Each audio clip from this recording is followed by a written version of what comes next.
Hace poco más de 20 años, para escuchar una canción había que ir a una tienda, comprar el disco que incluía la canción y después reproducir ese disco en un aparato de música. Hoy tenemos acceso gratuito a millones de canciones en un pequeño dispositivo que llevamos en el bolsillo. Y en buena parte se lo debemos a un genio sueco llamado Daniel Ek. En este vídeo te contamos la apasionante historia de Spotify, sus dificultades iniciales y cómo llegó a ser la plataforma de audio líder en el mundo. A finales de los años 90, Internet empezó a llegar a muchos hogares. Al mismo tiempo que empezó a convertirse en un servicio de masas, surgieron herramientas digitales para descargar ilegalmente, sin pagar por ella, música pirateada.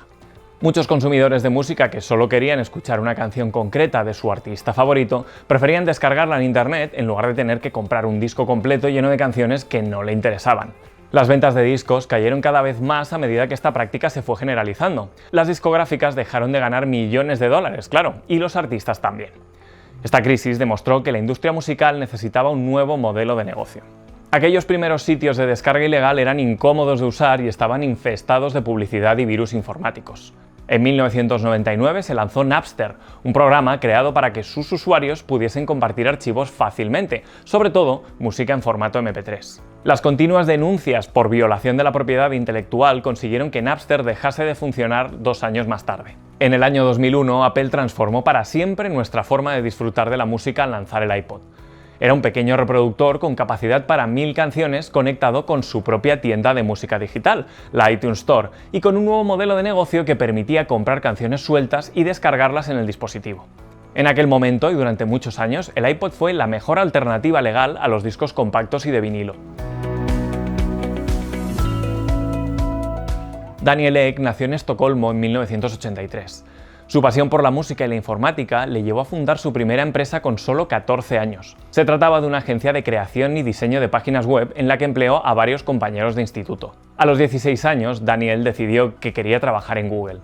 Participó en un proceso de selección, pero fue rechazado por carecer de titulaciones. Unos años más tarde, tras haber trabajado en varias compañías del sector de la tecnología, fundó Advertigo, una empresa de publicidad online. Tuvo éxito muy rápido y Daniel la vendió por cerca de $1 millón a TradeDoubler, una empresa sueca muy exitosa de marketing digital. Aunque quiso disfrutar del dinero que había ganado, Daniel se dio cuenta muy pronto de que lo que le hacía feliz era desarrollar proyectos. Y tenía una idea para fundar una empresa en el sector musical. Se la explicó a Martin Lorentzon, uno de los fundadores de TradeDoubler al que había conocido durante la venta de su empresa, y le convenció para que se asociara con él e hiciese una importante inversión inicial. Daniel Ek y Martin Lorentzon fundaron Spotify en el año 2006. La idea era ofrecer una aplicación con la que escuchar música sin necesidad de descargas de forma legal y gratuita. Eso resolvía los problemas de las descargas ilegales y de los programas para compartir archivos como Napster. Al ser gratis, además, resultaba superior a la opción de pago por descarga que ofrecía Apple. Sin duda, la idea era muy ambiciosa y tenía gran potencial. Contrataron un equipo de desarrolladores elegido por Daniel y se pusieron a trabajar en la aplicación para ordenadores. Como curiosidad, uno de los desarrolladores fue el creador de uTorrent, uno de los programas más populares que existen para compartir archivos digitales. En poco tiempo terminaron una primera versión del programa, pero antes de lanzarla tenían que llegar a acuerdos con las compañías discográficas. Necesitaban obtener licencias para poder ofrecer canciones en su plataforma. Por desgracia, las negociaciones con las discográficas fueron mucho más difíciles de lo esperado. Querían seguir vendiendo música de forma directa y no les convencía un acuerdo con la empresa que pretendía ofrecer la música gratis a sus usuarios. Las negociaciones se alargaron 2 años. Fue un periodo difícil para la empresa y para sus 2 fundadores, que necesitaron invertir aún más dinero para evitar que el proyecto muriera sin siquiera haber visto la luz. Como las negociaciones con las discográficas no avanzaban, Daniel y Martin decidieron llegar a acuerdos con discográficas más pequeñas y también con las discográficas grandes, pero a nivel local en lugar de global. Así el proceso sería más lento y tedioso, pero permitiría por fin publicar la plataforma. El 7 de octubre de 2008, Spotify lanzó su plataforma para ordenador, que al principio solo estuvo disponible en Suecia, Finlandia, Francia, Reino Unido y España. El modelo de negocio de Spotify era el que hoy se conoce como freemium. Por un lado, ofrecer mediante invitación un servicio gratuito con opciones básicas y limitaciones que permite conseguir una gran base de usuarios, y por otro, ofrecer una opción premium de pago sin limitaciones y con todas las funciones del producto. La plataforma daba acceso a millones de canciones sin necesidad de descargas, de forma legal y gratuita, con un límite de 20 horas mensuales de escucha. Con la popularidad que estaban alcanzando el iPhone y los smartphones en general, en 2009 Spotify lanzó la aplicación para dispositivos móviles. En los siguientes años se extendió a otros países europeos y, visto su éxito, las discográficas se interesaron finalmente por trabajar con la empresa y llegar a acuerdos globales. En 2011 se lanzó en Estados Unidos, donde pronto compitió de tú a tú con iTunes, que era el líder del mercado en aquel momento. No tardó en llegar a la gran mayoría de los países desarrollados. Los artistas al principio no veían a Spotify con buenos ojos, porque en su opinión beneficiaba principalmente a las discográficas y a la propia plataforma. Por eso en 2013 la compañía lanzó una plataforma para artistas, de manera que pudieran trabajar con mayor autonomía y crear por su cuenta sin que las discográficas hiciesen de intermediarias. Como era de esperar, el uso masivo de Spotify y otras plataformas similares redujo notablemente la piratería en el sector musical.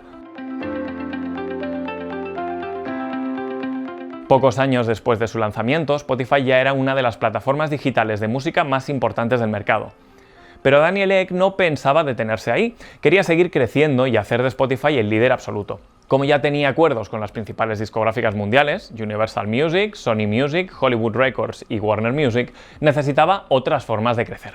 En función del número de reproducciones que tenía cada canción, Spotify pagaba alrededor de un 70% de sus ingresos a los titulares de los derechos de las canciones, en su mayoría empresas discográficas que luego pagaban a los artistas según los contratos que tuvieran con ellos. A finales de 2013, Spotify tenía más de 36 millones de usuarios activos.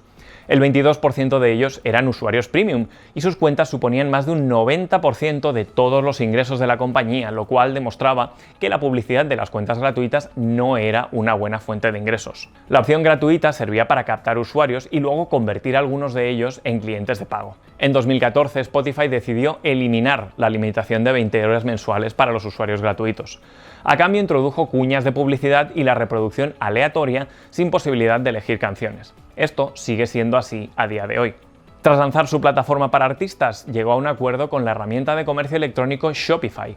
Con ella, los artistas podían vender sus productos a las personas que escuchaban su música, mostrándolos directamente en la aplicación de Spotify. En 2017, Spotify ya tenía más de 140 millones de usuarios. Se calculaba que el valor de la empresa superaba los 7.500 millones de euros. En 2018, siendo ya líder de su mercado, la compañía salió a bolsa con un precio de $165 por acción. En el año 2019 creció el número de usuarios de pago de la plataforma y Spotify consiguió ser una empresa rentable por primera vez en su corta historia. Spotify ya era el rey de las plataformas musicales, pero su modelo de negocio era frágil. Sus ingresos eran fijos por las cuotas de suscripción, pero sus gastos eran variables. Spotify pagaba a los titulares de los derechos de las canciones en función de la cantidad de reproducciones. Si la gente empezaba a escuchar más música, los gastos aumentaban con fuerza sin que lo hicieran a la vez los ingresos, lo cual suponía un riesgo importante. ¿Qué hacer? En 2018 la compañía decidió dar un giro a su modelo de negocio. Spotify ya no sería solo una plataforma de música, sería una plataforma de audio y apostaría fuerte por un formato que estaba en pleno auge, el podcast. Apple Podcast era el líder del mercado en ese momento y Spotify no quería desarrollar la tecnología necesaria para entrar a competir, así que decidió tirar de chequera. En 2019 compró dos empresas clave en el sector: Gimlet Media, una de las más grandes productoras de podcasts, por más de 200 millones de dólares, y Anchor, una herramienta digital para que los creadores puedan publicar y monetizar sus podcasts. Ese mismo año compró los derechos del podcast de Michelle Obama. El verdadero golpe sobre la mesa llegó en el año 2020, cuando Spotify pagó 200 millones de dólares por la exclusividad del podcast más escuchado del mundo, The Joe Rogan Experience. En 2020 también compró varias compañías más para cubrir todos los frentes de su nueva línea de negocio. La más importante de ellas fue Megaphone, una plataforma de monetización de podcast mediante la inserción de anuncios de audio, por la cual pagaron 235 millones de dólares. Esta nueva apuesta le ha salido muy bien a la compañía. Spotify ha superado a Apple Podcast en Estados Unidos y sobre todo ha reforzado su modelo de negocio en general.